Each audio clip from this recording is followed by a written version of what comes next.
Hello, everybody. Welcome to College Sports Up. So today, the Boston Bruins beat the Buffalo Sabres 3-0. But two of those goals were empty netters because Buffalo pulled their goalie.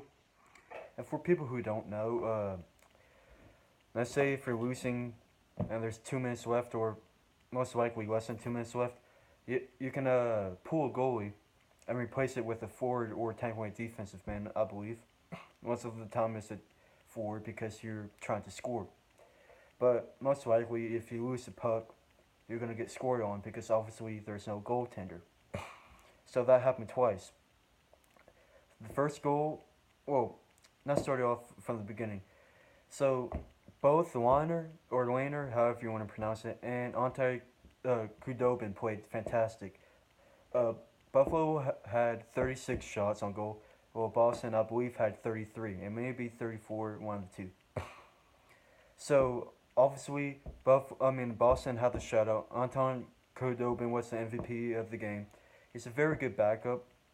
Last year he had his ups and downs, especially in the beginning of the year. Last year he wasn't very good, but coming into the playoffs or like a month before the playoffs, he played fantastic, and then that brought into this season where in this game he had his sixth career shutout, and again 36 goals, which is amazing. And what made it better for the Boston Bruins that this was a back-to-back game.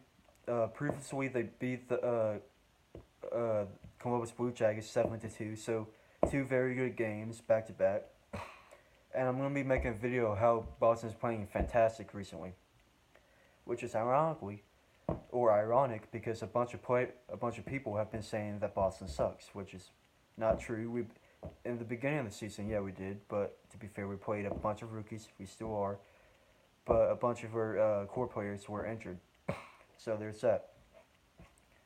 But both goalies played fantastic. In my opinion, Buffalo should trade Liner or Laner, however you pronounce it, because they are doing a fire sale, or they should, potentially. I honestly thought their rebuild was going to be over. Doesn't look like it. They're the worst team in the Eastern Conference. Some would say the worst team in the NHL altogether. They still have Jack Eichel. Winston Lyons there. Those are two core players that are going to be there for a while. Jack Eichel signed an 8-year contract, so he's going to be there forever. $10 million isn't really a tradable player. Even if they wanted to trade him, and they'd be stupid if they did. But again, it was a 3-0. Jay DeBrusk got the first goal in the second period, I believe. It was.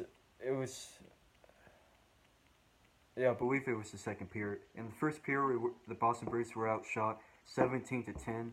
We were really getting outplayed, but I kind of expected that, considering that Buffalo really plays Boston very well. In fact, I remember in October 21st. I mean, I didn't obviously remember the exact date, but I just remember somebody mentioned it before. We lost, I believe we're up 4-1. We ended up losing 4-5 in overtime.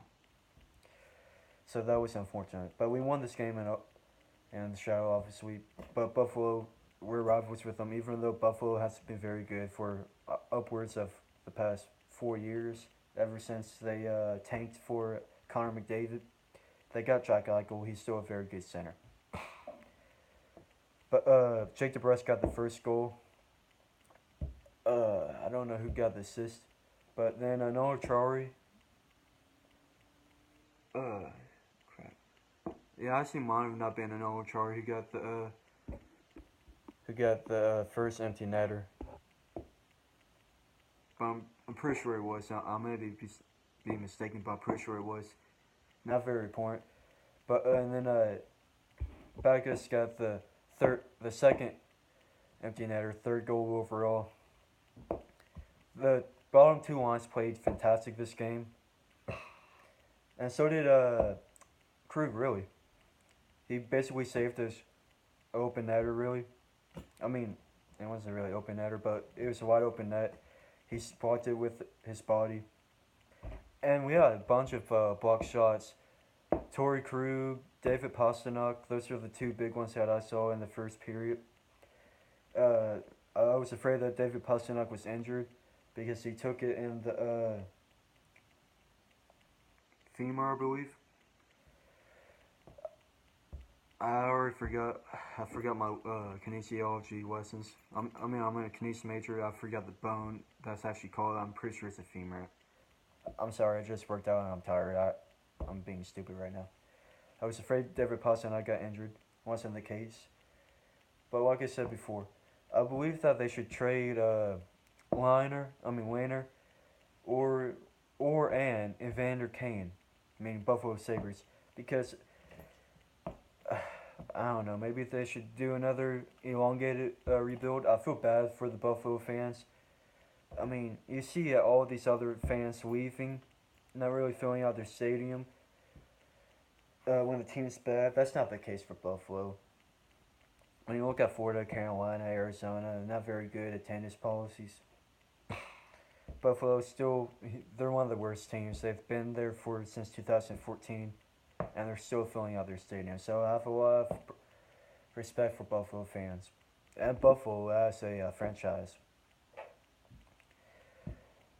But this is a very good game. It was boring to watch. Honestly, I decided to work out while I was watching this game.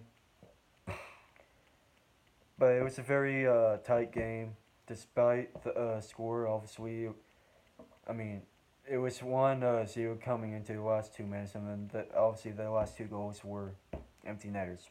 But very good game. Fortunately, Marchand and David Pastrnak couldn't elongate their point streak. I believe that Marchand had 9 points, a 9 point game goal streak.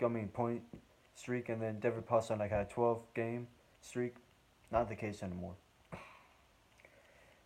I don't fully understand why they want David Pastrnak on the first line. Usually, you want to separate the talent, but I guess they like having Anders Bork and Jake DeBrusk, who's playing fantastic. He has 8 goals so far in his rookie season.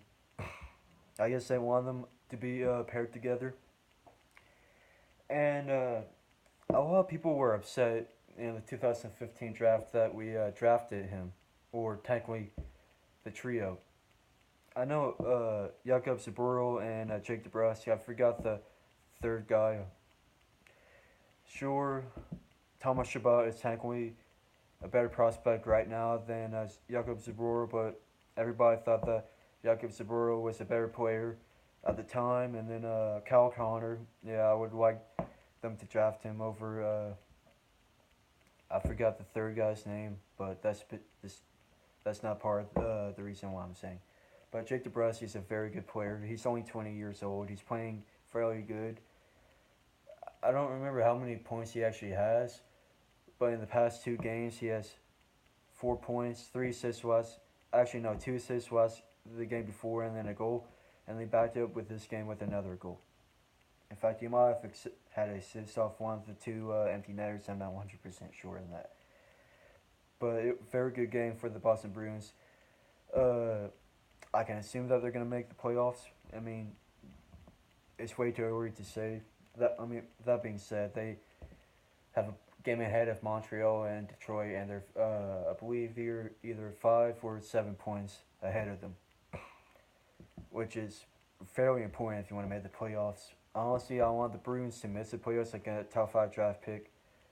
That was based off an assumption from beginning of the season where we weren't playing very well.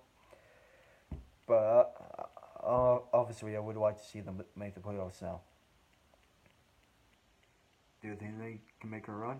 I think they have the talent for it, but there's just too many rookies. But thank you guys for watching.